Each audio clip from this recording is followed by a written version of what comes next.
Camarada Tuane, que fala brilhante, maravilhosa de um setor que precisa tanto do nosso olhar classista. Muito orgulho, viu? Muito obrigada por se dispor a essa tarefa. Estamos juntas, construir o poder popular, e eu chamo agora a camarada Espaguete para dar continuidade aqui às nossas falas.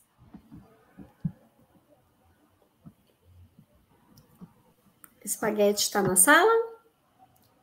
Oi, eu tô aqui. A palavra é sua, camarada. 10 minutos. Obrigada, camarada.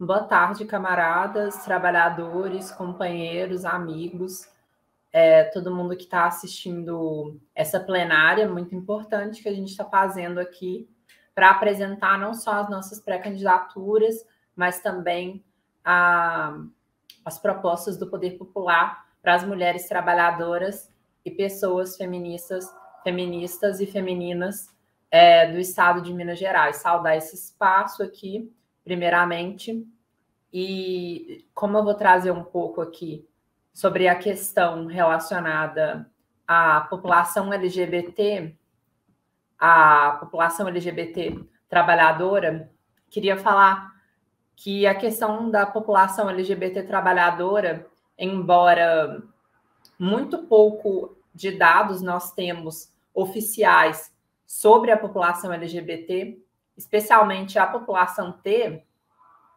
a gente sabe que as LGBTs têm uma condição muito parecida, inclusive, com a situação das mulheres. Já tem um tempo que a gente tem visto crescer a informalidade em meios trabalhadores, e para as LGBTs e para as mulheres, de certa forma, a questão da informalidade do trabalho, ela não é nenhuma novidade. A questão da informalidade, ela sempre pesou sobre nós, especialmente quando a gente pensa no quesito de que nós estamos trabalhando sempre de forma gratuita para poder satisfazer uma necessidade do sistema, que é a necessidade de reprodução de mão de obra, a necessidade de reprodução ideológica viável mesmo desse sistema.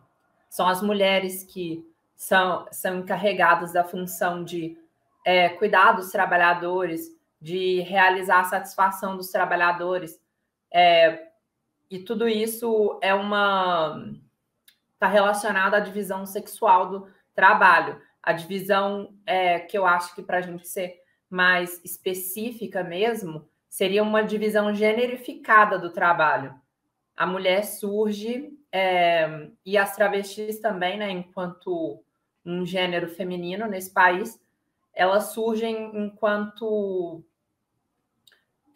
numa posição de reprodução social, especialmente do trabalho improdutivo dentro da sociedade capitalista. Quando a gente vai analisar a situação concreta dessa população, das LGBTs trabalhadoras, a gente está falando de uma população que, além da informalidade, ela convive com altos graus de violência. A gente é um dos países que mais mata LGBTs no mundo, o país que mais mata pessoas trans e travestis no mundo, e isso não é por acaso, isso está relacionado com a perpetuação desse sistema capitalista, que é um sistema capitalista que, para ele se desenvolver, ele bate de frente diretamente, desde o seu início, com os modos de vida dos povos originários, dos povos negros, na expansão colonial. E isso tem um efeito muito claro quando a gente pensa que essas sociedades tinham um outro modo de produção. Então, quando se chega aqui, a agricultura que se era praticada, não, isso não é agricultura. A economia que havia aqui, não, isso não é economia. Tudo o que existia vai nesse modo de produção que havia antes do capitalismo é considerado não desenvolvimento. E isso não se prende somente na esfera mais puramente econômica. Isso vai também para a questão do gênero. Então, as formações de gênero, as configurações de parentesco, elas são completamente desmanteladas e substituídas por outras, e aí a gente entra num problema, porque isso continua acontecendo. Até hoje isso continua acontecendo de forma muito violenta, e é por isso que a gente se vê numa situação de exploração, sim, uma exploração mais brutal do que a maioria do que o resto da população, mas também de uma opressão que ela visa porque ela entra em contradição com a nossa própria forma de vida, porque o que é ser LGBT, afinal de contas, o que é ser uma LGBT trabalhadora? É você se entender politicamente a partir de um reconhecimento, né, de um reconhecimento coletivo, porque a gente é um grupo na sociedade, mas esse reconhecimento coletivo ele surge a partir de uma opressão. Então, nós nos reconhecemos como LGBTs porque fomos oprimidas por isso. E a gente foi oprimida pelo fato de que a gente tem uma sexualidade, uma identidade de gênero que ela vai contra o sistema de gênero e a ideia de que o sexo foi feito para a reprodução. Então, a própria ideia de organização da reprodução. É por isso que, assim, quando a gente vai analisar concretamente a situação das LGBTs, a gente não tem acesso ao cuidado, a gente não tem acesso às políticas públicas do Estado, o Estado está se lixando para a gente vai ter dificuldade de arrumar emprego e a gente vai ter dificuldade de arrumar moradia.